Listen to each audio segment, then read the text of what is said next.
Throughout this provincial election, we're checking in with CBC hosts across our great big province to hear what voters in their regions are talking about. This time, we're in Kamloops. We spoke with the CBC's Marcella Bernardo earlier and asked her what is top of mind for people there.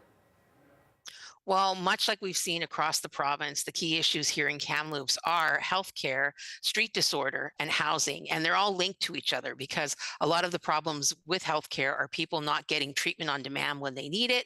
And the street disorder is linked to a lot of people who are repeat offenders who need treatment or need support and they're not getting it. And housing is a lot of the issues for up to 200 people in Kamloops on any given day that don't have housing and that are considered homeless. Marcella, what about former BC United MLA Peter Millibar? He's now running as a Conservative in this election. How have voters taken that switch? Well, there's mixed reaction because he's a very popular politician.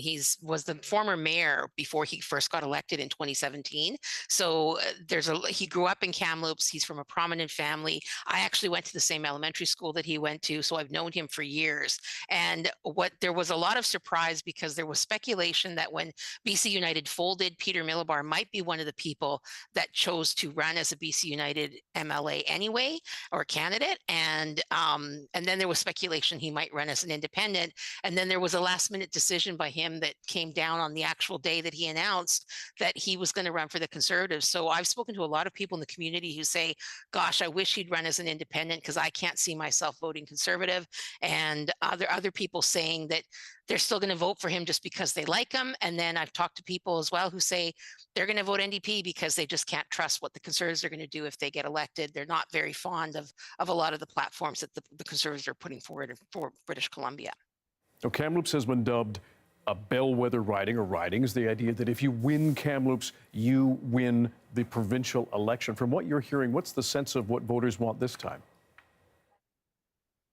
Well, Kamloops used to be a bellwether riding, but it hasn't been for several years, mainly because what we saw in the last election in 2020, both Todd Stone, who's not running in this election, and Peter Millibar were elected as BC United MLAs. In the past, we've seen a split of the NDP and the Liberals, the former BC Liberals.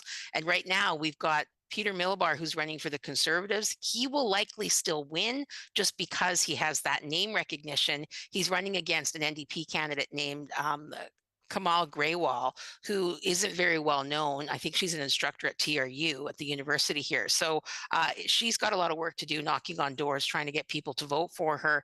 But when it comes to Kamloops being a bellwether riding, it's not necessarily like that anymore because in the last election, we saw the NDP winning and with a majority, and still the BC United ended up getting two ridings that were formerly known as BC Liberals. And Marcella, this election features new ridings for the Kamloops area.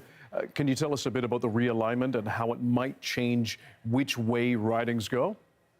Well, and that's created a lot of confusion because in the recent weeks, actually since the writ dropped, I've had family members and friends asking me, which riding am I in? Who am I supposed to vote for? And so they haven't really done their homework when it comes to the bulletins coming in the mail telling them that the Kamloops North Thompson riding is still called the Kamloops North Thompson riding, but it's been reconfigured now to contain different parts of the community as far north as, Barrier and Clearwater and other communities further south. But what we're not Clearwater, I should say, but what we've seen with Kamloops Centre is the riding that was formerly held by Todd Stone is now the riding that Peter Millibar is running in. So again, there's confusion about who am I voting for? Am I voting for Peter Millibar if I want to stay in the Kamloops Centre riding, or am I voting, like if I want to vote for Peter Millibar, am I voting for Kamloops North Thompson or Kamloops Centre? So there's a lot of confusion from people who just aren't sure where the boundaries are in their community, and pretty much that it's right down the middle of the city when it comes to what is considered Kamloops and what are some of the surrounding communities on the north side. Marcella Bernardo, thanks very much. You're welcome.